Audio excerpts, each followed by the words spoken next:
ফিলোজফির বড় কোশ্চেন থেকে নিরপেক্ষ ন্যায় থেকে কি কি টিকা করবে দেখে নাও।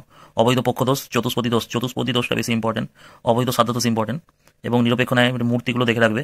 এ বচন কেবলমাত্র প্রথম সংস্থানেই সিদ্ধান্ত হতে পারে, ওটা উপপাদ্য হিসেবে প্রমাণ করে রাখবে। আর দ্বিতীয় সংস্থানে বৈধ ন্যায়ের একটি আশ্রয় বাক্যই নঙর্থক হবে, ওটা একটু দেখবে। অমিশ্র নিরপেক্ষ ন্যায়টা একটু দেখে রাখবে। আর দুটি নঙর্থক আশ্রয় বাক্য জনিত দোষ, এবং ইম্পর্টেন্ট আরেকটা রয়েছে যেটা নিরপেক্ষ ন্যায়ের সাধ্যপদ, পক্ষপদ, হেতুপদের কাজ। এরপর দেখো মিলের পদ্ধতি থেকে তোমরা সহপরিবর্তন পদ্ধতি এবং ব্যতিরেকী পদ্ধতির সংজ্ঞা, আকার, দৃষ্টান্ত, সুবিধা এবং অসুবিধা, ওটা কিন্তু বড় কোশ্চেনের আকারে করতেই হবে। এরপর দেখো আরোহমূলক দোষ, এখান থেকে সবচেয়ে বেশি ইম্পর্টেন্ট যেটা কাকতালীয় দোষ, আবশ্যিক শর্তকে সমগ্র কারণ হিসেবে গ্রহণ করা জনিত দোষ। আর অবৈধ সামান্যীকরণ দোষ, যেটাকে অপর নাম হচ্ছে অপর্যবেক্ষণ দোষ, এবং আবশ্যিক শর্তকে সমগ্র কারণ হিসেবে গ্রহণ করার জনিত দোষ, অবান্তর ঘটনাকে কারণ বলে গণ্য করা জনিত দোষ। এগুলো কিন্তু তোমরা ভালো করে রেডি করবে।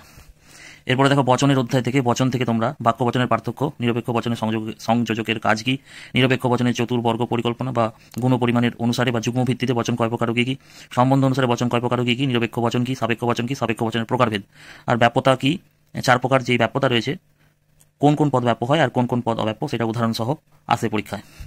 ঠিক আছে, ABC বেশি ইম্পর্টেন্ট। মাধ্যম অনুমান থেকে সবচেয়ে বেশি ইম্পর্টেন্ট যেটা, মাধ্যম অমাধ্যমের মধ্যে পার্থক্য, বিবর্তন কি, বিবর্তনের নিয়মগুলি কি, এর দৃষ্টান্ত, আর বিবর্তনকে কেন অমাধ্যম অনুমান বলা হয়। তারপরে সেকেন্ড যেটা ইম্পর্টেন্ট, এ বচনের সরল আবর্তন কি সম্ভব, এর সঙ্গে করবে আবর্তন কি, আবর্তনের নিয়মগুলি। এই বড় প্রশ্নগুলো কিন্তু তোমরা এই 5টি অধ্যায় থেকে দেখে যাবে।